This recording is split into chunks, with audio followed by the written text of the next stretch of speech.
గోధుమ గింజ. గోధుమ గింజ భూమిలో పడి చావకుండిన ఎడల అది ఒంటిగానే ఉండును. అది చచ్చిన ఎడల విస్తారముగా ఫలించును. యోహాను 12:24 అని యేసు ప్రభు చెప్పిన మాట 100% నిజమని చరిత్రలో అనేకసార్లు నిరూపించబడింది. దీన్ని ఇంకొక రీతిగా చెప్పాలంటే హతసాక్షుల రక్తమే సంఘానికి పునాది అని చెప్తారు. మొదటి 3 శతాబ్దాలలో రోమా ప్రభుత్వం ద్వారా కలిగిన హింసలలో అనేక మంది క్రైస్తవులు హతసాక్షులయ్యారు. రోమా సామ్రాజ్యం కూలిపోయింది, కానీ క్రైస్తవ్యం మాత్రం దినదినాభివృద్ధి చెందింది.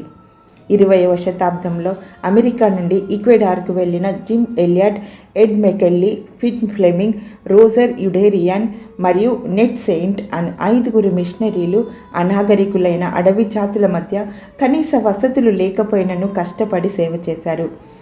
బయటి ప్రపంచంతో ఎటువంటి స్నేహం కానీ సంబంధ బాంధవ్యాలు కానీ లేనటువంటి ఒకాలు అనే క్రూర జాతిని ఎన్నుకొని వారికి క్రీస్తు ప్రేమను చూపించాలని తహతహలాడారు. చివరికి అక్కడి ప్రజల బల్లెపు పోట్లకు బలైపోయారు.